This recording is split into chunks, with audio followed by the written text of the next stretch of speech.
the best ever. Yeah. And he looked at me dead serious, unprovoked, and was like, I expect more out of you. And I was like, all right, I'm gonna take that, because any day I'm having a bad confidence day, I think to myself, Tiger effing Woods thinks you're pretty good.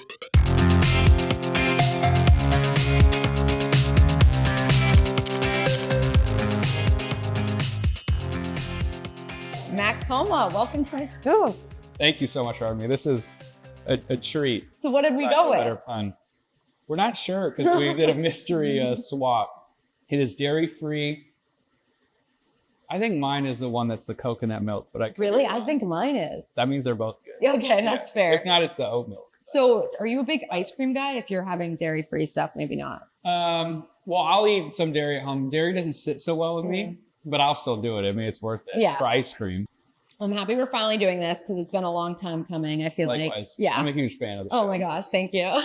Huge fan. So I wanted to ask you a bunch of questions, but first is just kind of, how did you become a golfer? Oh, grew up next to a driving range, Griffith Park. And then the course, when we moved to Valencia, kind of up from like LA, it's called Vista Valencia. It's a par 61. They have a par 3 course there as well. Massive range, lit up at night. And it was run by American Junior Golf, or the American Junior Golf Association. And they, that's wrong. I think it's just called American Golf. And they had an Unreal Junior program. And that's just where like the kids went to hang out. That's what I tell parents when they ask about like how to get their kids into golf.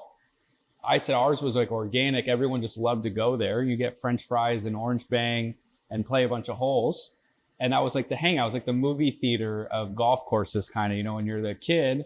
And then I found out I was fairly good at it and I really loved it. But I played all kinds of sports like most kids. And it was just like a great place. A lot of things obviously lined up, but like Jason Gore's from Vista Valencia, my home course. So you got to see somebody who was a professional golfer on the PGA Tour. We watched him win the 84 Lumber at the golf course. So you kind of like built this love for it and an inspiration to try to get better at it. And yeah, kind of just went from there. Awesome. So then start playing tournament golf maybe. Do you remember the first golf tournament you ever won? Dang, sadly, no. That stinks. We had so many like cool junior events at Chica's, the par 3 course. We had great junior events there. Man, I don't. I remember the first time I shot under par at Chica in a tournament. I made a hole-in-one on 8 and shot 26, so 1 under. And Joe, it was a 18-hole event, so 2 rounds. Joe, my caddy, won the whole thing, I think. But I have this picture in my house. My mom still has it. One of my still good buddies, Eric, he was older than me, and he's still very tall. Like we were young and he was 6'5".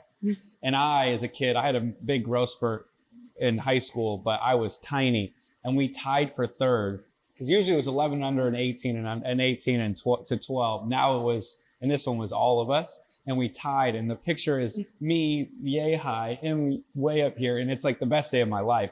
And I'm holding the trophy and I'm smiling like ear to ear, and he is so miserable in this picture. And so my mom, every time she sees it, she'll take a picture and send it to me, and I send it straight to Eric. It's like the difference in our attitudes about that day are very funny. But yeah, that's probably my best junior memory of like a golf tournament. That first memory I have of like really succeeding, I guess. Okay, so you mentioned Joe.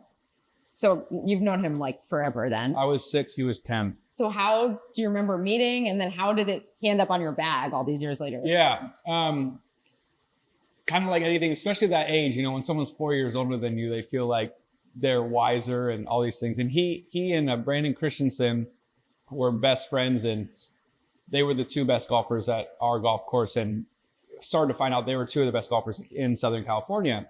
So anytime you'd see them, you know, it felt like you could never talk to them. They're too cool, too old. But as being around there longer and longer, you started getting in their circle a little bit. And yeah, Joe and Brandon taught me how to gamble basically as a kid. I remember one of the first times I ever saw them, they were in the pro shop, turning in like $20 for ones. There's this game called Payline we would play where you putt And after each hole, it's a massive group of guys. If you made a 2, I made a 1, and somebody else made a 2, you would pay me $1, he'd pay me $1. So Joe and Brandon would be running back and forth, and I mean they would leave with just 1 stuffed in their pockets. So I just remember being like infatuated how great they were at golf. Then Joe played a year of college golf and then turned pro, and that was kind of right in my sweet spot of like I was about to go to college, getting good at it. And then when I turned pro, Joe had kind of quit golf and was working at TPC Valencia at the time. And every summer we would hang out, play a bunch of golf. I was kind of getting better. He was kind of winding down in his playing, but he was such a good person to be around because he like knew professional golf and he was at the time still like fantastic. He was sharp. And I like turned pro and I had like a week and a half before my first event and I didn't have a caddy. I didn't even know how to get a caddy. And one day we were playing, he's like, hey, you want me to caddy? I've been there before. I think he caddy for Chappie there. And I was like, yeah, that'd be great because I don't really want to find some guy. And we went up there, got 9th, first ever start. We're driving down, happiest kids in the world in my old Honda Civic, just hoping to made it back to Valencia. And we got into the Shriners the next week from the top 10. And he goes, I don't know about you, but he goes, that was the most fun I ever had. And he's like, I'd love to keep doing this. I was like, same. He goes, all right, here's the deal though. I can caddy for you next week. I Q school like the day after the Shriners. He goes, I can caddy for you next week, but like I need to put my 2 weeks in at work, so I can't come to North Carolina for Q school. I'm like, that's all good, not thinking much of it. So we played pretty well at Shriners, got 30th. He goes home, I go to North Carolina. I'm this kid now I had like $160,000 now, like went from 228, I turned pro with 160 grand, happiest guy ever. And here I am caddying for myself at Q school with a moon bag, double strap, just hoping now I get through. I didn't want to ask anybody to caddy because I got my guy now. Mm-hmm. And it's been really cool since. We had, he caddied for Chap in the middle of all this when I was playing really poorly, but it's been really fun to have success and experience some really cool things with like one of your best friends by your side. We've obviously gotten even closer. His wife and I are really close. My wife and, everyone's like a big family. And it's just cool because like little things, like shoot, we played with Tiger Woods at St. Andrews and like the kid in us, like at times we'd be walking around and we're just looking at each other like, what is happening? I don't think I would have had that with, not to say Joe's not a professional caddy, but at the time, like if I would have hired some veteran. Yeah. I mean, we've gotten to learn together and everything we've gotten to do has just been like exponentially better. Okay. So you just mentioned Tiger. We're both big Tiger fans. Do you remember the first time you met him? Yes. US Open in Marion. I was in college still, or in AM still. Wanted to see him, it's 2013, wanted to see him so bad. And on the range Thursday, it was like Thursday late because there was a massive rain delay. So we're teeing off like 5-something. So I'm nervous. He's hitting on the right side of the range and there's a space in between him and Rory. And my buddy was caddying for him. I was just like, screw it, put the bag down. We're hitting between them, And there's a funny picture out there I love because Tiger's hitting balls and I'm just staring, like watching him hit. So I finally was like, I got to do it. I got to at least get to shake his hand. At that time, you don't know if you'll ever play on the PGA Tour or ever meet him. So he went for a bite of a protein bar and I just stopped and I just said, hey, Tiger, just wanted to say, big fan, blah, blah, blah. He was really nice, quick handshake. It went perfect. Like, I didn't want to linger, just wanted to get my handshake and go. So that was awesome. Is your favorite memory with him St. Andrews, or do you have something else you think? Yeah, I've been lucky as of late. I do his event, or I've done his event in Monterey when he's up there for his one of his Tiger Woods Invitational events. He does a few of them, but I've gone up and helped. So we've gotten to like hang out, outside of just hitting golf balls. But yeah, there was just a moment. The 9th hole, we had the slowest day ever, first round at Augusta or at St. Andrews, and 9th hole, we like have this long wait in the fairway, and he kind of like walked by and he goes, hey, how many times you won? I can't remember what it was at the time, 3 or 4. I was 3 or 4, and I made some joke about him, so I'm going to catch him pretty soon. And he like dead seriously goes, you should have won a lot more than that. Like almost like came at me that I should be more confident and whatever. And it was just like, that was my fondest memory. Like it just, it was cool to have somebody I respect past just the fandom. He's the best ever. Yeah. And he looked at me dead serious, unprovoked, and was like, I expect more out of you. And I was like, all right, I'm going to take that. Because any day I'm having a bad confidence day, I think to myself, Tiger effing Woods thinks you're pretty good, you know? So I try to make sure I'm still competitive, obviously, but like I do want to soak in those moments because they are cool, regardless of what people may say. You know, there is some part of you that's still a kid. So that whole day was awesome. And then watching him walk up the 18th hole, I will never forget that.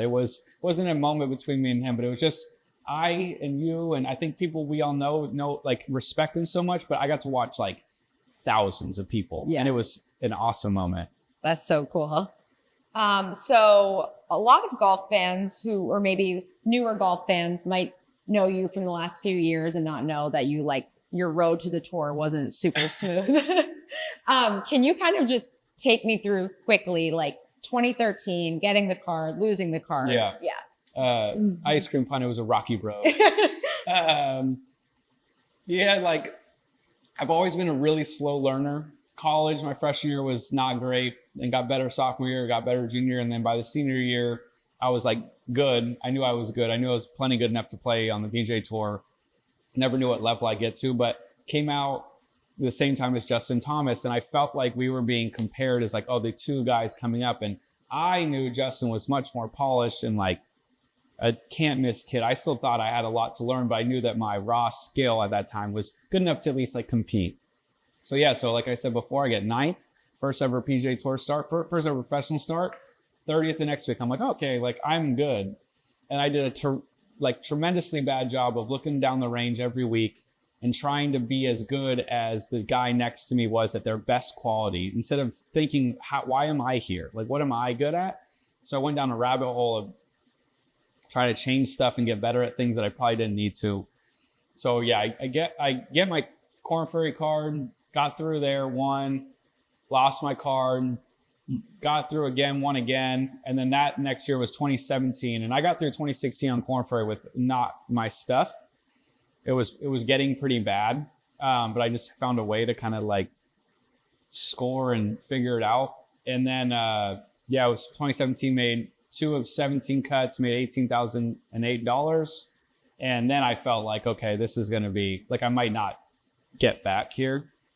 But I was fortunate, one, that had made some money, so I wasn't financially stressed. I think that's something that people that have asked me for advice on things, like that's one thing that I did have in my back pocket, was I wasn't really worried about like paying my bills and stuff. I just wanted to get to the golf course and feel good again. Mm-hmm. But yeah, just really put, I've always appreciated my own like hard work. Like I think that's my best quality.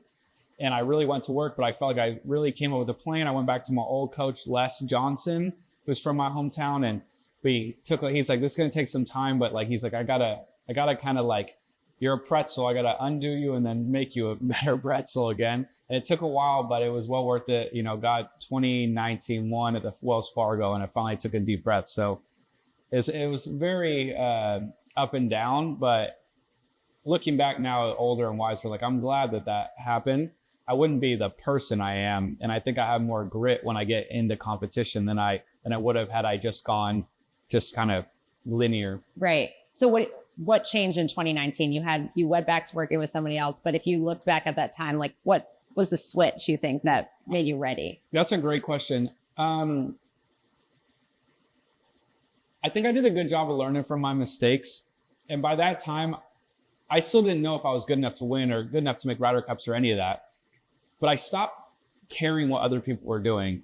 I really got into because of like with Les and his plan we had, it was just very much like, this might take some time, but when you get there, you'll be good. So the whole time I wasn't judging myself as much. I was like, yeah, it's going to take a bit. This is going to take a bit. At some point, it's going to click and I'm going to have it. So I think I spent so much more time worrying about myself and not what everybody else was so great at. And I just think that was that putting the blinders on. And ever since then, obviously, then you win and you just think, okay, I don't need to do this anymore. Even if I get even now, like I look at certain people like Justin Chip or hitting iron or, Rory drive it. And I look at it like, oh, that's fascinating. How amazing. And then I just get back to my thing of like, how am I going to beat them? It's not as much of a clamoring to be like them, which I think I had early on. Got it. So I've heard like Korn Ferry Tour is just like the guys do a lot of bonding. Do you have any specific memories that you feel safe sharing here of hanging out as a Korn Ferry Tour player? There's a lot of bonding. I mean, South America, no one's family comes, you know, that's a lot of dinners. We used to play a lot of gin. That was like the one thing to do. Felt like I was a staple at every Outback in every city. I always told people, if you want to have dinner with me, you're welcome, but I'm going to be at the corner of the bar at the Outback, getting the Outback special. So there's one really fun night was, I'm good friends with Colt Knost, and Colt is in the final group in Fort Wayne, Indiana, in the playoffs, first event. I had already locked my card up, so it's kind of more relaxed. I finished my round, and Steve Marino had the house off of 1. And he just told me that a bunch of guys were going to come hang out, have some fun, and watch the golf. And hopefully, you know, Colt will win or whatever. Well, the thing was, he ended up going against Bud Cauley. I think Bud ended up winning. So it was good for either way. And now Colt has less to brag about. So it worked out every which way. But it was just fun. Like every golfer was coming through there. Colt came back after we all went out. And I just felt like it was a cool community to be a part of. We're obviously all competing, and out there, it's more cutthroat than out here. You know, you're talking about livelihoods more so than here. A bad year out here, you're still doing just fine. But I think you get a respect for everyone's golf game, and you know everyone's working at it. So sometimes people are going to beat you, sometimes they won't.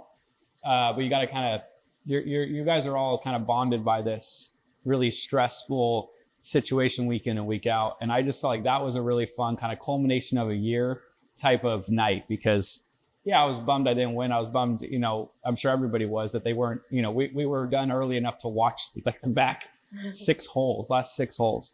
But it was cool to just be around everybody and see, just kind of see the energy, rooting for some friends to like get promoted to the PGA Tour. Like stuff like that was awesome. Right. So we did this thing growing up where every night at dinner, we would have to say our low from the day, our high from the day, and something that we learned. So if you look back on the last 10 years of your career, a low, a high, and something that you've learned. That's such a great question. My low is Thursday, Friday at the Wyndham Championship in 2017. I knew I had to get a third place solo to keep my card in. I mean, maybe for 5 total seconds that week, I thought I could do it. You know, I hadn't done anything good, let alone a third place. So I kind of went to that event knowing I wasn't going to keep my card, and I needed like some good, even just to get in the top 200. So I knew I was going back to Q school. And I played terrible Thursday, and I remember I was the morning wave, and I went to the range and I hit balls so long, I'm pretty sure the afternoon wave finished. And it was just, it's hot as hell there. And I just kept hitting balls. And I think it's my low and my high in a way, because it's the worst I could have felt about myself. But I look back at that day more than I look back at any day, because I thought that there's no reason for me to do this. I'm not going to find something for tomorrow. But the reason it's a high is, I guess, what I'm most proud of coming back and having successes in the last 5 years is because of days like that, where I wasn't working for tomorrow. I was working for 2024, 2023, things like that. So it was my low, because it's definitely the worst I've ever felt about myself. But it's a high in a way because I was proud of doing that. I don't think a lot of people would do that. It was probably a little crazy, but I like that. And then what was the third? Something you learned. Something I learned. I do think, like I said before, I think just not really worrying about what other people are doing and what they're good at. I think if you've made it out here, you're really good at something, and you should harness that and try to get better through the avenue.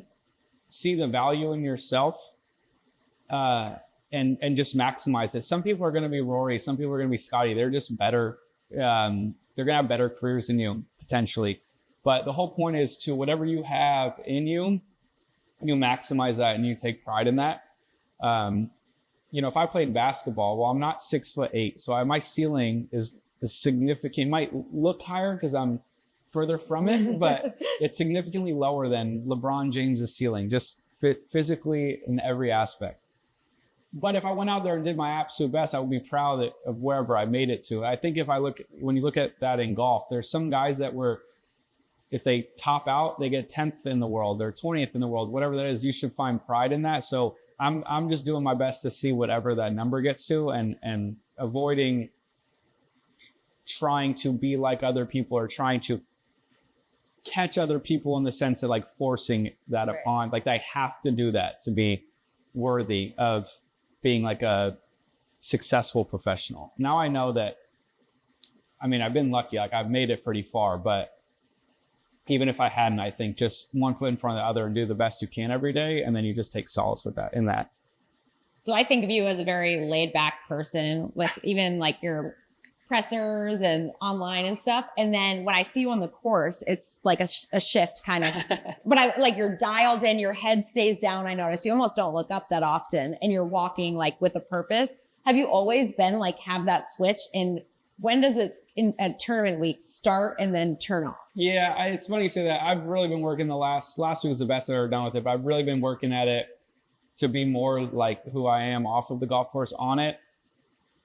I do a great job of putting my head down on a Sunday and being very focused, but I'm also very calm and like at peace. I would say like in something like this, like I'm calm and peaceful. I'm with, a friend, like everything, it's like the walls aren't up. Yeah. When I get out there, I think it's the people. I get a little bit of like social anxiety, and I've been very lucky. I have a great support system out there, and it feels like I can't give back enough to everybody. So I kind of just like don't give much at all. I'm trying to smile a bit more and be a little bit more laid back, but I've just always been like that. I'm misconstrued in that, like I'm goofy. Like I am goofy off the golf course, but like I care about my golf more than I could ever explain. Like I want to be the best I can be more than anything. So it's like a balancing act. Sometimes you have people come up and like say a joke, and it's like, yeah, like I feel that joke. I'd like to go back and forth, but like I'm working. Yeah. Like golf makes me very happy. So good golf makes me, outside of my family, that's something that has just never changed. So I'd like to be a little less serious, isn't the right word, but like head down and just like locked in, because sometimes I'm thinking too much. And I wish sometimes things could roll off my back like they do in the real world a little bit more, but it's a balancing act, because I know it's gotten me here. Again, I don't want to change just to change, but it's definitely something I'd like to get better at. It is interesting though, being like, and you've had this times 500,000, but like when I'm inside the ropes, like it is an awkward feeling. They're of close. Like no one's looking at me, but I feel like they are. And then someone will be like, oh, do you remember me? I met you at this Pro-Am 8 years ago. And it's like, it's awkward. You feel like you're in like a fishbowl kind of. Yeah, it's an acquired taste. I think I've gotten worse at it as time's gone on, more people. And it's never that I don't appreciate them being out there. And it's never that I am a woe is me, why are you yelling? It's just more awkward. It's just uncomfortable at times to have people yelling your name or yelling things I've said on the internet or people have said on podcasts. Like it just feels like a lot at times. And again, if I were off the golf course and they were at dinner with me or whatever, it would be easier to have a back and forth. But like if I give you a back and forth and then that person says something, I feel like I need to give you a back and forth. And just need to, and then it's just like it's the kind of the things like at the zoo when it says don't feed the animals. I feel like once I feed one, I feel the need to then give them all. So I do a poor job at times of just kind of shutting off and living in my own world. But I do really appreciate all of it. It's hard. I'm still trying to work, and I can't just give what they probably deserve. Yeah, as you're walking to that next shot. It's so much. All right, just a few more here. The most nervous you've ever been on the golf course? 18 at the Ryder Cup this year. We had this, I say, like the sweetest 20 to 30 minutes of hope. I got to like the 14th hole and I looked, and we were going to tie or lose a couple matches, but we were going to win quite a few. And then right behind my name, it was a sea of red. And I was like, oh, and you're doing the math. I'm like, oh my gosh, we could pull off the coolest comeback ever. And then I looked a little bit closer. I'm like, oh my God, it's going to come down to this match. If I push my match, we lose. And as I've said before, I've dreamt, and I think everyone has, of making a putt to win the Ryder Cup. I've never dreamt of making a putt not to lose it, and there's something weird about it. So that whole 16 through 18, but especially the 18th hole, just a million thoughts going through your head, trying to calm yourself down. That putt, I was shaking like a leaf. But it's unfortunate we didn't win. We gave it a hell of a run, but it's something I hold near and dear as far as a learning moment. I will never, I don't think, feel like that again. And I've had multiple putts this year on last holes where, it's last week I had one to go from potentially 8th place to like 12th or 13th. And those are, you love racking up top 10s. And I sometimes tell myself, like, dude, you made that putt at the Ryder Cup, like, you'll be all right. Yeah. Just hit it, do your best. And then your favorite on-course memory of your whole life, and then your favorite off-course memory with golfers. Oh, best. I have a lot of best on course. I've been very lucky. The whole Saturday with Brian at the Ryder Cup was very fun. We played really well and it was a blast, but something about that first win. I remember I was walking up 18, hit the green in 2. I had a 3-shot lead, so we knew we won. And I was walking in, like, as I walk fast, so I'm always ahead of Joe, but I kind of looked back and it was more and more space. And I finally looked back at Joe, and Joe just kept saying, soak it in, soak it in. And it was really cool. It was one of those things where I felt the years of bad, and it felt like a full lift. And I was like, I did it. If this is the furthest I ever get, I would have never, not saying I never dreamt of it, but I wouldn't have probably believed you at times if you told me. So something about that walk up, it's very vivid in my mind. And I got, again, sharing it with Joe makes it extra special. And so that was cool. I've like I said, I've been lucky. There's been bigger wins, I guess, and maybe cooler moments, but some about that, just because of everything that came before it, that holds a pretty special memory in my mind. Off the golf course, probably a lot I can't air people out. PG. Yeah, no, it'll be PG. With golfers, I've had so many. I mean, shoot, the safari this year with Justin and his wife Jill. Man, I mean, I've always been close with Justin. Wasn't super close with Jill. Lacey and her are good friends, but getting to spend time with them and be out in just the most real place you could ever imagine, and get to just tell stories, and we still all talk about it. I don't know, something about that was really cool. It was a mix of man, how lucky are we to have such great friends, and second, how cool is it where golf can take us? I would have never dreamt of going to South Africa on a safari in a million years, and all of a sudden, because of golf, we got to go there. We got to go with one of my best friends out here and one of the best golfers I've ever seen, his lovely wife, and just soak in an experience. It was cool. Awesome. Well, Max, thank you so much for joining me. Cheers. This was amazing. That was a blast. Yeah, thank you. I had ice cream. I had to slow down. I know it was good. I was worried I was going to finish too quickly. Well, I feel bad because usually I think non-dairy doesn't melt as fast. Yeah, I mean, that was solid. All right, just finished the scoop with Max Homa. This is the side that they don't show you.